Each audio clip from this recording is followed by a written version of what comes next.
Épître aux Philippiens chapitre 3. Au reste, mes frères, réjouissez-vous dans le Seigneur. Je ne me lasse point de vous écrire les mêmes choses, et pour vous cela est salutaire. Prenez garde aux chiens, prenez garde aux mauvais ouvriers, prenez garde aux faux circoncis. Car les circoncis, c'est nous, qui rendons à Dieu notre culte par l'Esprit de Dieu, qui nous glorifions en Jésus-Christ, et qui ne mettons point notre confiance en la chair. Moi aussi, cependant, j'aurais sujet de mettre ma confiance en la chair. Si quelque autre croit pouvoir se confier en la chair, je le puis bien davantage. Moi, circoncis le 8e jour, de la race d'Israël, de la tribu de Benjamin, hébreu d'Hébreux, quant à la loi, pharisien. Quant au zèle, persécuteur de l'Église, irréprochable, à l'égard de la justice de la loi. Mais ces choses qui étaient pour moi des gains, je les ai regardées comme une perte, à cause de Christ.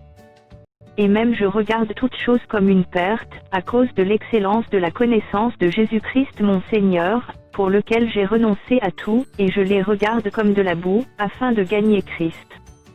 Et d'être trouvé en lui, non avec ma justice, celle qui vient de la loi, mais avec celle qui s'obtient par la foi en Christ, la justice qui vient de Dieu par la foi. Afin de connaître Christ, et la puissance de sa résurrection, et la communion de ses souffrances, en devenant conforme à lui dans sa mort. Pour parvenir, si je puis, à la résurrection d'entre les morts. Ce n'est pas que j'aille déjà remporter le prix, ou que j'aille déjà atteint la perfection, mais je cours, pour tâcher de le saisir, puisque moi aussi j'ai été saisi par Jésus-Christ. Frère, je ne pense pas l'avoir saisi, mais je fais une chose, oubliant ce qui est en arrière et me portant vers ce qui est en avant.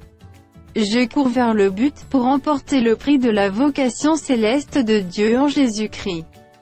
Nous tous donc qui sommes parfaits, ayons cette même pensée, et si vous êtes en quelque point dans notre avis, Dieu vous éclairera aussi là-dessus. Seulement, au point où nous sommes parvenus, marchons d'un même pas.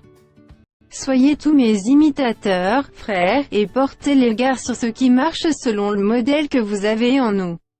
Car il y en a plusieurs qui marchent en ennemis de la croix de Christ. Je vous en ai souvent parlé, et j'en parle maintenant encore en pleurant.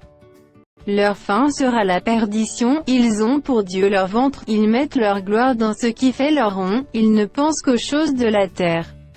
Mais notre cité à nous est dans les cieux, d'où nous attendons aussi comme Sauveur le Seigneur Jésus-Christ, qui transformera le corps de notre humiliation, en le rendant semblable au corps de sa gloire par le pouvoir qu'il a de s'assujettir toutes choses.